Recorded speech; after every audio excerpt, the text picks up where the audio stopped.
I'm Klein, and this is my home, Glebe Cottage.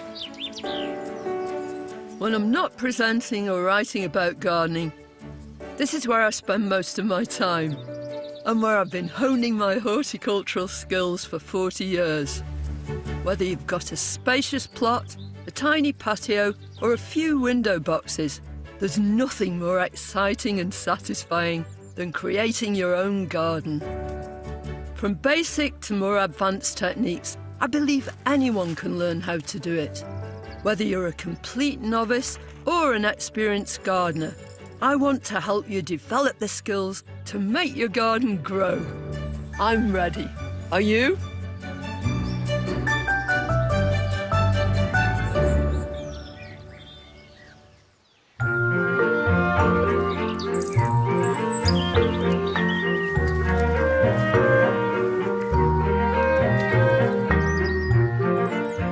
Welcome back to Glebe Cottage on this absolutely sweltering day. I mean, summer doesn't get much hotter than this, but all the flowers are absolutely loving it, and everything seems to be coming along okay. But there are a few places in my garden which are particularly exposed. They've got the full blast of the sun for most of the day. And still it's coping brilliantly well with the sunny weather.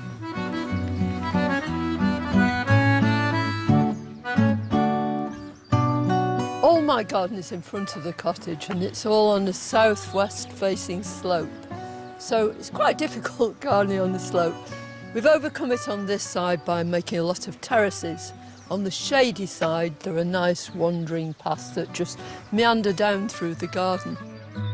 One of the sunniest, most exposed of the terraces is directly in front of the cottage.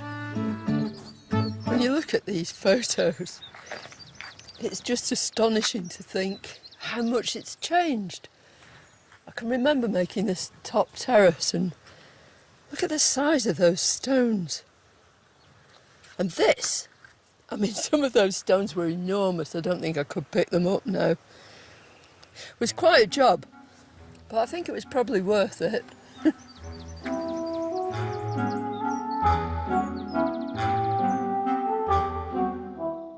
Although much of the garden is exposed to full sun, the soil is heavy throughout. I really wanted somewhere, one place, where I could grow things that demand brilliant drainage, that love their heads in the sun, you know, total sun worshippers. So I built this enormous raised bed, which has allowed me to create a really free-draining area in one of the sunniest spots. Now, I wouldn't plant any old thing on here, but the plants that I have put in are all ones that not only cope with its situation, but really relish it. And principal amongst them are euphorbias. I've got one great big Mediterranean one. I've planted lots of new ones up here, but this big plant had fabulous tall stems of flower earlier in the year. And then we had gale force winds and the whole thing was knocked over. So whilst it was lying there on the ground, I took loads and loads of cuttings, and I think they've done quite well.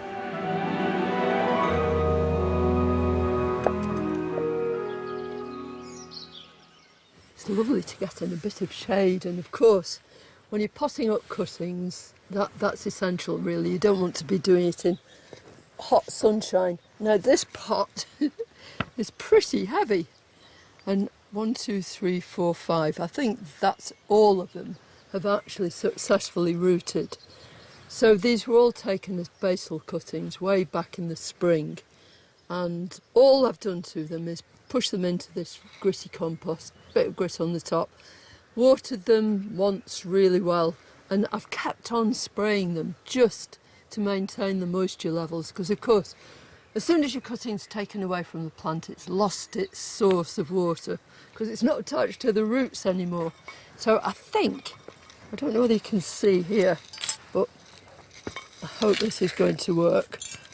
I'll get rid of all that grit off the top, and then, please come out. Oh, it is. Woo! It is a really thrilling moment when you see these roots. Now they're quite sort of tentative and fine, so if I'd been doing these into modules, I'd just be able to push each module up and there'd be no root disturbance. But because they're all from one pot, I've just got to be immensely careful. You feel like whispering when you're doing it. So I'm going to take that. So I'm going to break off a little bit of that soil. When first I took these cuttings, I was wearing gloves, and that's simply because euphorbias have this sap which can really irritate your skin. But at this stage, all those stems are calloused over, there's no sap about at all. So I haven't worn gloves. The first stage when you're taking cuttings out of a pot or modules, whatever, is to put them into other pots so they actually establish themselves as individual plants. It's after that, when you've got a really good root system in there, that you can think about putting them out in the garden. Try and make sure it's central, and then just more compost right the way round. Very satisfying, isn't it, actually making cuttings? I can remember the very first cuttings I did. They were penstemons. Penstemons and hydrangeas. And I kept taking them out of the pot to see if they got roots on the bottom, which is not a good idea. Experience taught me that that's a daft idea. You've just got to let them get on with it. And they soon tell you, because, I mean, the first sign you see is roots coming through the bottom of the pot, new growth on the top, and you know then that your cutting's taken. And if you leave them for a couple of weeks after that, just to make sure they've got a really good root system, and you know they're going to be fine. So I'll top that up. And of course, the finishing touch, grit on the top. And just leave it in a cool place. If you've just transferred them on a hot day like this, it's a good idea just to keep them in a bit of shade until you know that they've taken and they're properly rooted in the pot.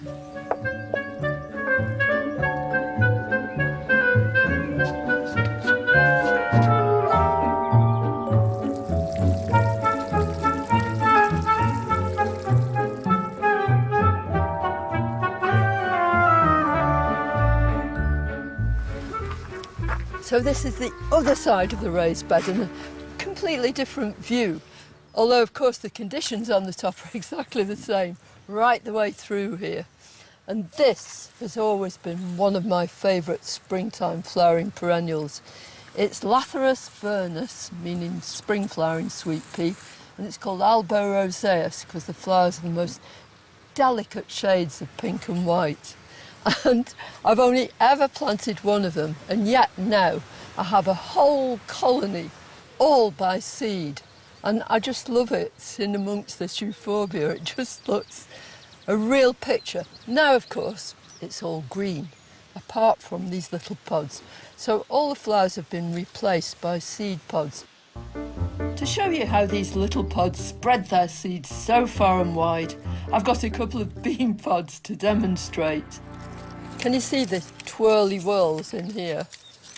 I mean, it started off being a flat bean like that, but now it's dispersed its seeds, and the whole thing, the way it did it, the mechanism, is just by twisting itself up like that and chucking these seeds out everywhere.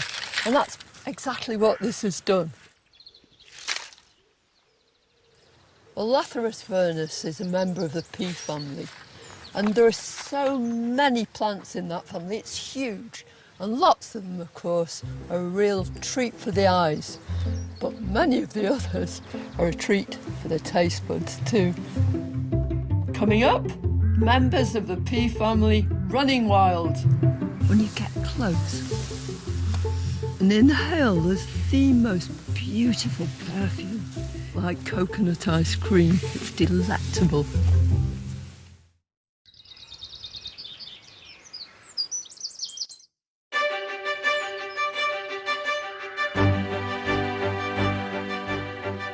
I love where I live. It's actually in between two moors, Exmoor and Dartmoor. And although I live in the dip and it's quite sort of fertile and green there, every so often I love to come to a place like this. This is right on the edge of Exmoor. It's such a completely different environment. It feels different and it certainly looks different. Look at this landscape. It's astonishing. It's so exposed, there's absolutely nothing between you and the elements. And nothing between the plants and the elements either. So all these plants have evolved over thousands, perhaps millions of years to live in this really hostile kind of place. And one of them is a member of the pea family.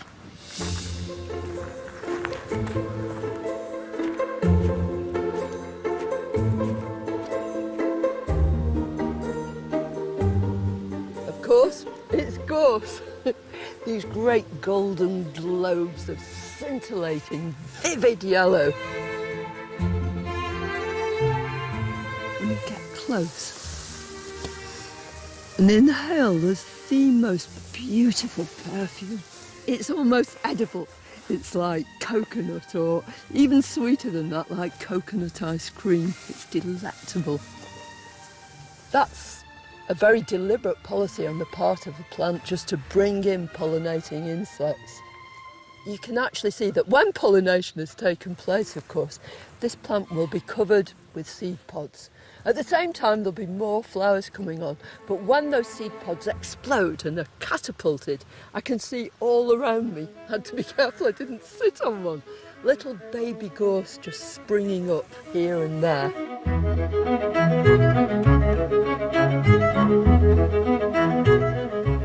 Even when the grass around here just sizzles and gets completely dried out, gorse will just carry on relentlessly.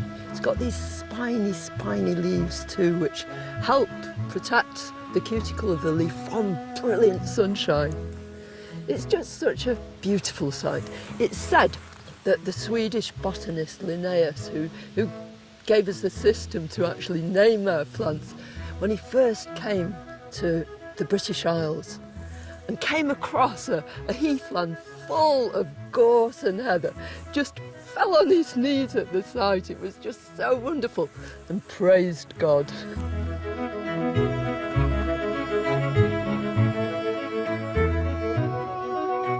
Back in my garden, under the relentless sun, there are other plants from the pea family that also enjoy exposed conditions. Well, gorse is a really wild member of the pea family, but perhaps the pea that's most familiar in our gardens has to be the sweet pea. And we grow it, of course, for its fragrance. Just delicious. But its cousins, runner beans and all their ilk, we grow because we want to eat them. But there are peas on trees too. I just adore this tree. It's a cercis. My mum grew it in the first place. But now it's all in leaf and you can really appreciate its bark and its greenery. But back in the spring, it was something else that just drew your attention. From all these branches, the whole tree was smothered in pinky purple pea flowers, just masses and masses of them coming straight out of the wood. And you could see immediately that they were peas. It's just a beautiful, beautiful tree. And there are vivid and gorgeous blooms aplenty in the pea family. I'm going to plant a Lespedeza, a shrub that will soon be displaying equally showy flowers. Anybody who sees it in full flower would just fall in love with it. It's got arching growth, very elegant, and it's smothered in magenta flowers in late summer, but right the way through into the autumn. Well, this is going to be its home, at least for the next few months. It's an enormous tree pot inside this big copper cauldron. I'm not casting any spells today. I just want to plant this Lespedeza. Before I go and get my shrub and actually plant it, I want to tidy up this dahlia. I want to deadhead it because that's going to make it produce lots more flowers. Now, can you see in there already it had one enormous flower first of all, but instead of taking those two down to there, if I take them right down to this joint where you can see those two new shoots which are actually going to produce buds. Look, that was done with this one earlier, and here's its bud. We'll have more magenta flowers very, very soon. So this is where it's going to go. It comes from China and Japan. A lot of the most elegant shrubs do. And its common name is bush clover. And just have a look at these leaves. Aren't they pea-like? You can see the resemblance straight away. Well, it's not just a resemblance, it's a family characteristic. Like most members of a pea family, this Lespedeza loves full sun and well-drained soil. Now, normally when you're planting a shrub, you wouldn't imagine planting it in a container. It's quite unusual practice. And eventually, no doubt, this Lespedeza will end up in the ground. But for now, I think it's going to look terrific in here. Let's have a go.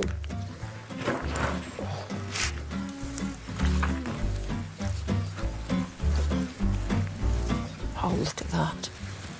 It's pretty good. So look, these will come out. Can you see the buds right at the top here now? And eventually this is going to be arching right down here, and it will be covered in magenta flowers. It's an easy shrub. Tiny bit on the tender side, give it a bit of protection, or plant it somewhere where you know it's not going to get whacked by frost and wind. And then just enjoy it. Whether it's in a container or whether it's planted in the ground, all Lespedezas love sunshine. In fact, just about every member of the pea family loves to be in a sunny place. But I think, short of a really good watering, that's it for now with this. I'm just going to let it do its thing.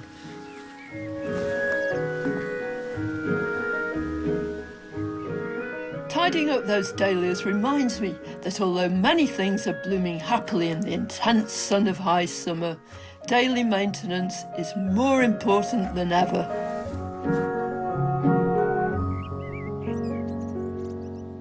Although it sounds like quite a leisurely activity, in actual fact deadheading is one of the most vital tasks that you can perform, especially at this time of year. What it means is that instead of things going to seed, and therefore the plant feeling that it's completed its circuit and it doesn't have to bother much anymore, it means that once you've removed those old flowers, the new buds can open and you get a continuous display. Cosmos is one of the plants which really makes the summer, and if you keep on taking these old dead heads, going right down to the point at which you can see new buds starting to come, then it means they'll get the opportunity to open. It'll be their time in the sun. Now in this case I've got one on the end. It's already been deadheaded once, so I'm going to take it right back down to the next leaf axil, and that means that not only does this flower look gorgeous, but these buds at the base are going to come up and flower too. By that time, of course, I'll have deadheaded that one. So it really is something you need to do as frequently as you possibly can. And what's nice about it is when you stand back and look at your plant, it really does look, oh, I missed one. It really does look pristine.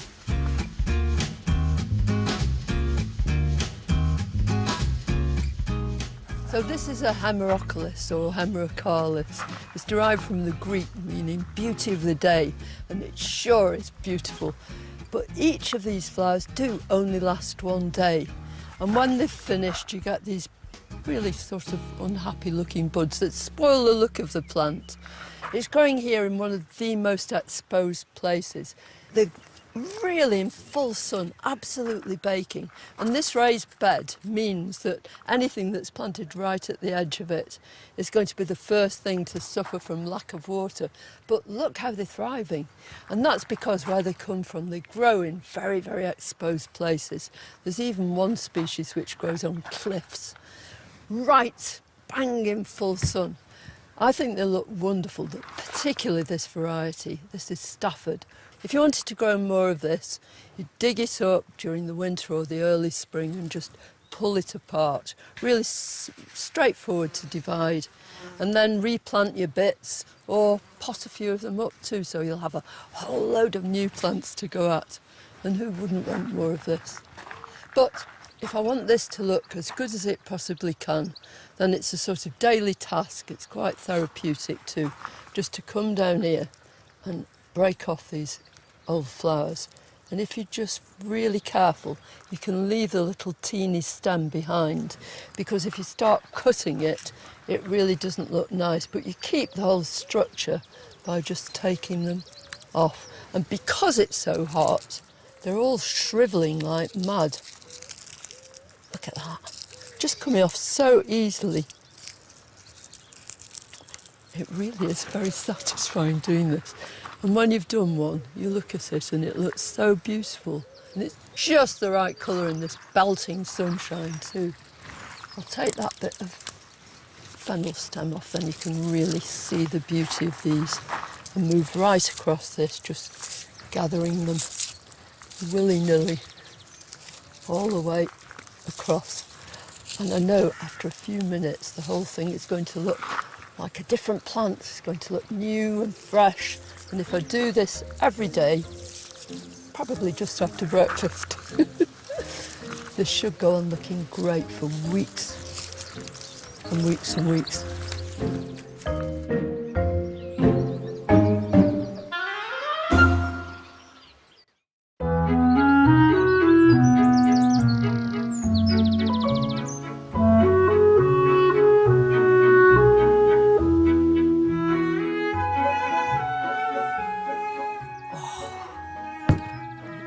There is no smell to match that, is there? Although there are lots of ornamental, decorative members of the pea family, when you think about peas, you're thinking about food. They're edible, aren't they? And you can't have too many peas. Now I want to sow a few of these. This is a pea I've never grown before. It's called Douce Provence. But the great thing about it is you can sow it practically right the way through the year. Peas form such an important part of so many people's diets all around the world. There are so many different kinds of peas, pulses, lentils of all sorts too. These are lovely red lentils that make dal. I'm so fond of dal, it's gorgeous. And these with the most beautiful name, pea lentils. They're brilliant. But they all come out of pods and they all belong to the pea family. They're all packed with protein, masses of it. These actually are haricot beans, but I didn't buy them. They didn't come out of a packet. I grew them and we ate lots of them fresh and then let them ripen up and dried them out. And they're just brilliant in the winter because they store wonderfully well. Nearly all members of this family store well. In your garden, you can sow them for ages too, and they really lend themselves to successional sowing. But peas, things like broad beans, you can sow just about at any time at all. Now, up in the veg trough, I've got a whole row of peas which I'm just about to harvest. But I sowed some more here. This is Hirsch green shaft. It's the same one as I've sown up there. And they're just in modules and I can push them out and put them in a little row anywhere at all, just to fill a corner. But I want some more after that. So I'm sowing these Douce Provence. Isn't it nice? I just wanted an excuse to say it again in here. And once they're watered, they'll germinate really literally in just a few days. Did you ever do that thing at school where you put a broad bean down the side of a jam jar with blotting paper and you could actually see those roots coming out and then that shoot coming up? Totally magic, really wonderful. These might take a little bit longer, but they'll soon be up. And after that, we'll soon be eating them.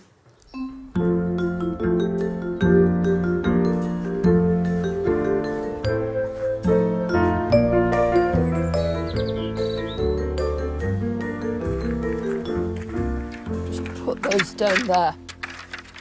Now, some of my beans here, this is one called Blauhild, and it's deep purple and it's got lovely purple flowers and it'll have purple beans, but it's got a bit out of control, it's got beside itself.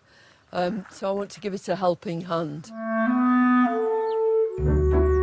A few weeks ago, I filled this bed with plants that look after each other in an arrangement that Native Americans call the Three Sisters. So pumpkins, I've substituted courgettes, beans and sweet corn, or maize as they'd call it. All three of those things you can actually store over the winter. So as well as eating them fresh, you can actually save the seed as well for the next generation, the next spring. So the idea is the sweet corn's planted, the bean climbs up it, and then the pumpkin, or in this case the courgette, covers the ground in between, so it shields it from baking hot sun, so it doesn't dry out so quickly, and it also suppresses weeds.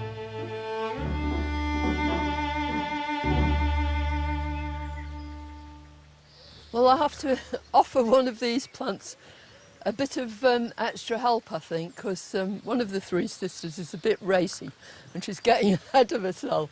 So these beans have reached the top of these poles and then they don't know where to go. In some cases, they're twisting back down again. I think this is as long as any of them.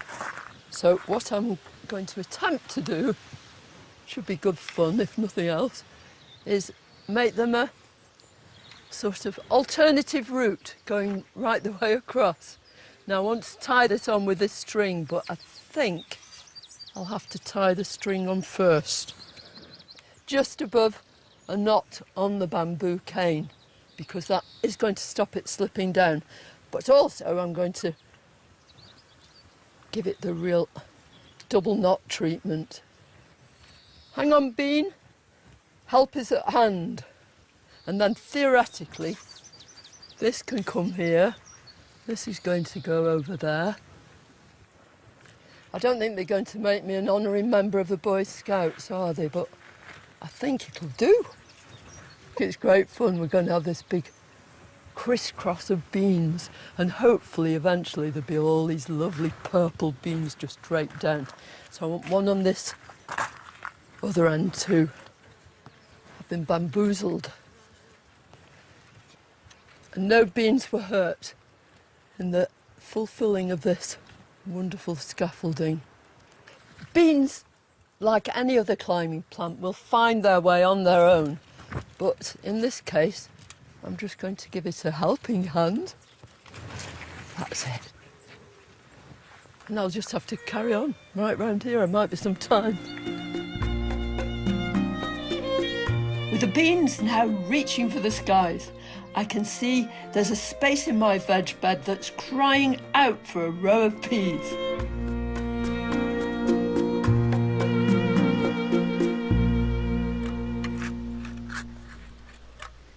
Now this trench is just an inch, maybe going on for 2 inches deep, and the whole idea is that you sow right the way along.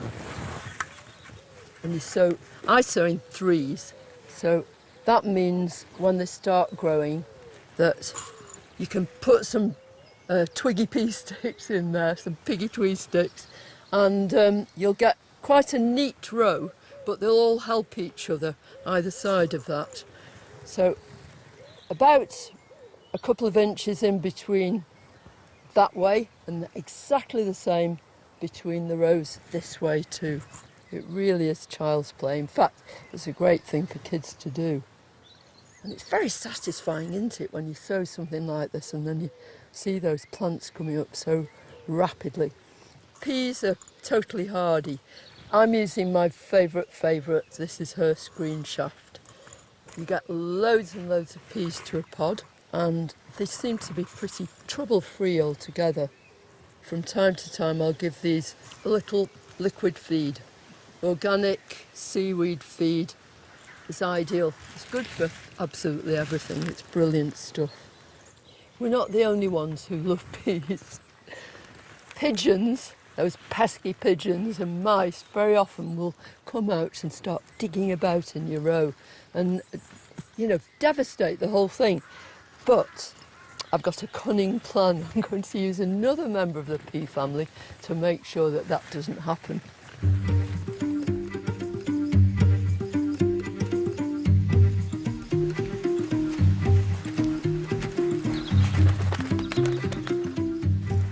Look at this.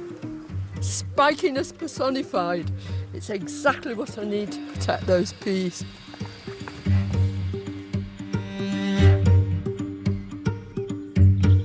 So before I start with my gorse garnish, I want to fill in this trench. I'll use a bit of the soil from the end of the row.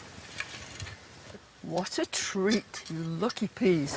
And then I'm just going to bring some of this across.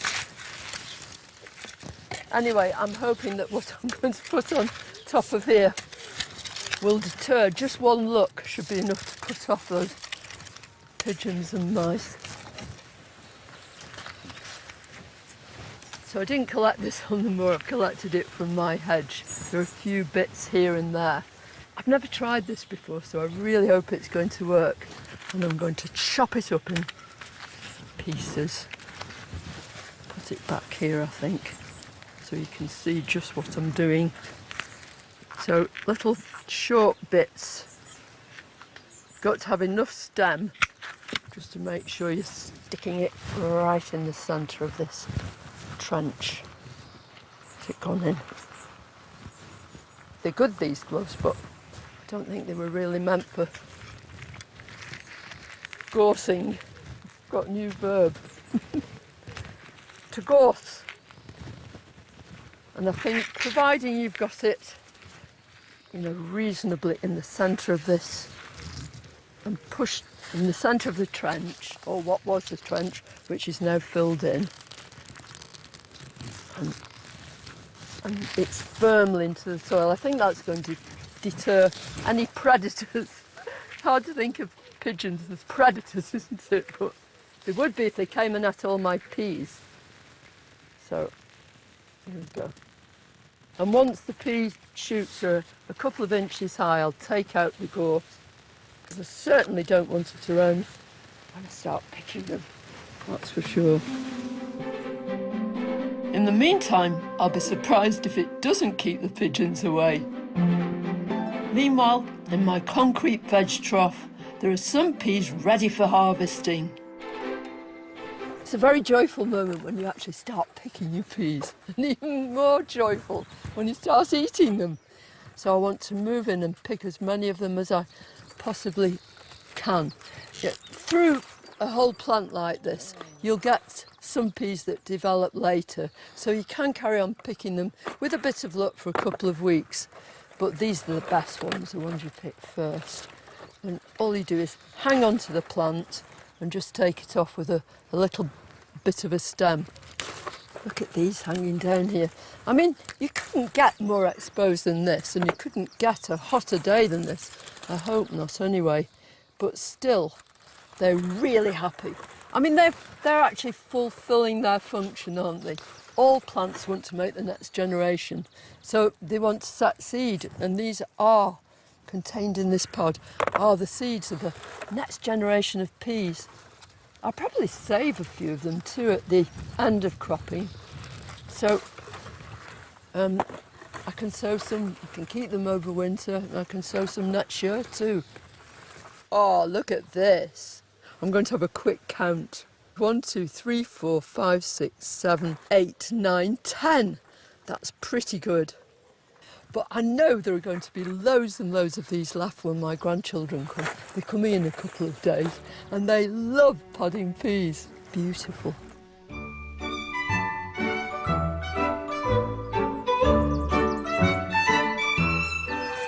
want a few of my carrots to eat with these peas for tonight.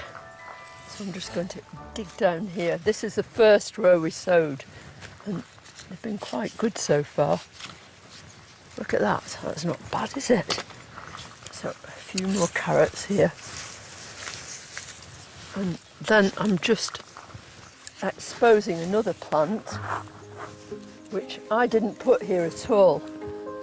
It may be an interloper, but it is another member of the pea family. It's white clover. White clover is just the best plant in the world as far as bees are concerned. It's brilliant, but it's also incredibly good for your soil. And if I can get one of these roots up and show you this, probably got a carrot with it. Here we go. Look at that, all those gorgeous leaves. And if you look here on the roots, you see these little white nodules. And all peas, all legumes, everything in that family has these on its roots. So what happens is that these gorgeous green leaves take in nitrogen from the air and they transfer it through the plant down along the roots, and these nodules all along the roots actually store that nitrogen, and then when the plant starts to die, that nitrogen is transferred into the soil. And the same goes for the peas themselves. Their roots will also have nitrogen-fixing nodules. What I'm going to do when these peas are finally over is chop them off at ground level when we've harvested them all. And of course the tops will go into the compost heap, but those roots I'll actually leave in the soil, because then they'll go on making the soil better and better.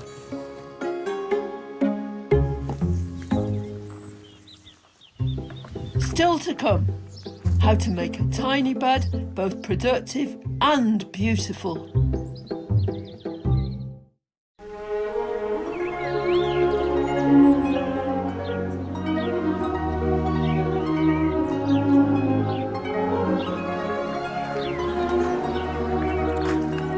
Back in May, I started an exciting new project beside the shed. It's a miniature potager.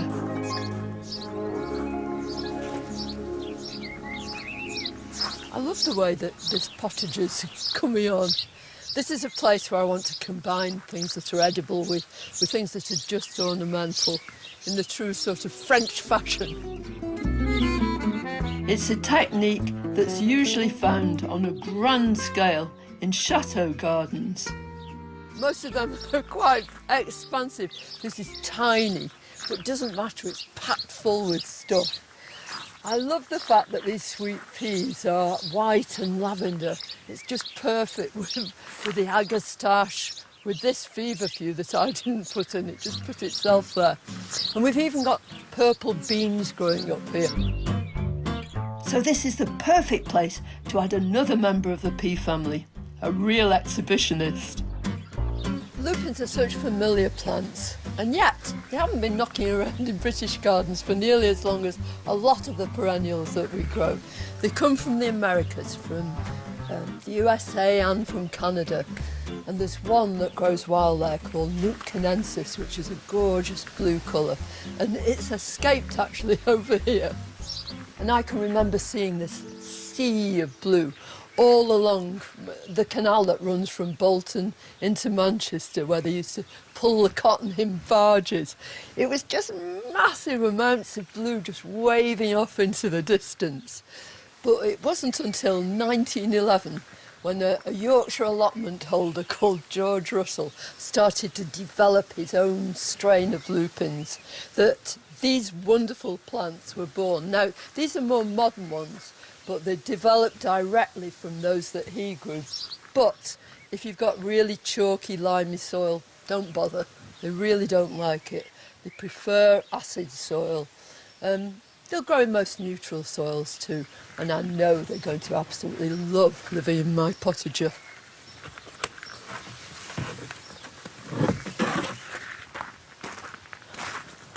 They're grand.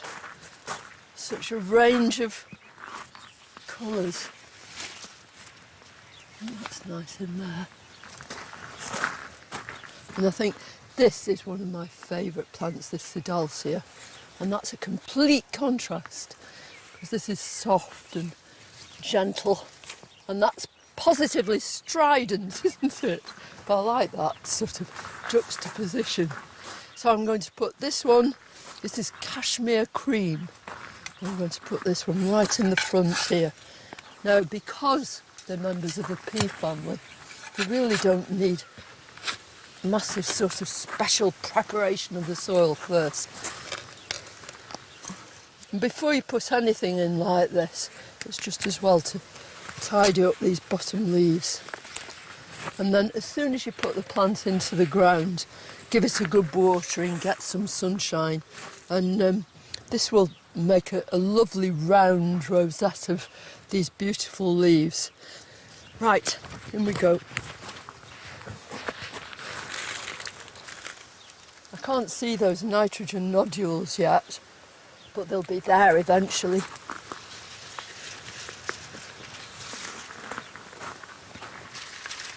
What do you think about that? I like that there, just appearing in front of this peony. And of course, the peony flowers earlier. The smaller the space you've got, the more important it is to think about succession and things following on. So the peony actually makes this lovely kind of background with these big bold leaves, although its flowers are long since passed. And then the lupin comes to the forefront and says, look at me. Now for a lovely loud pink one in this corner. This is what you call squeezing it in. This is called Salmon Star. Look at that. It's the star of this corner anyway. Look at you. Aren't you lovely? I love it against that. Isn't that beautiful? So dainty and delicate and so big and strong and sturdy. Potagers were originally intended to be beautiful as well as practical spaces, with flowers, vegetables and herbs crammed in together. And I think this small bed shows just what you can achieve, even in a tiny space. Listen to these sparrows cheeping up there. Hello. They're really enjoying it. Do you know, I've never ever thought of myself as being a lupin person, but I really like these in here. I think they're a great addition to this bed. And it's nice, isn't it, always with gardening to be trying something new and experiment and be a bit adventurous. Whoever would have thought you could be adventurous with lupins, but of course you can. Next time I'm off to the seaside to see summer plants in the wild. You can just feel the wind blowing off the sea. It's just gorgeous. Woo! Woo! And I unearth my very own pots of gold. They really are like treasure, aren't they? I hope you've enjoyed a visit to Glebe Cottage and I hope you'll join us next time. Until then, it's goodbye from me, the lupins and the sparrows. Take a peek at how the other half lives at 30,000 feet. First class versus economy. Is it worth it? Is brand new Sunday at 6:45. And tonight, from artisan bread to Devonshire cream tea. Feast your eyes on food fit for royalty in Britain's poshest farm shop. Brand new next.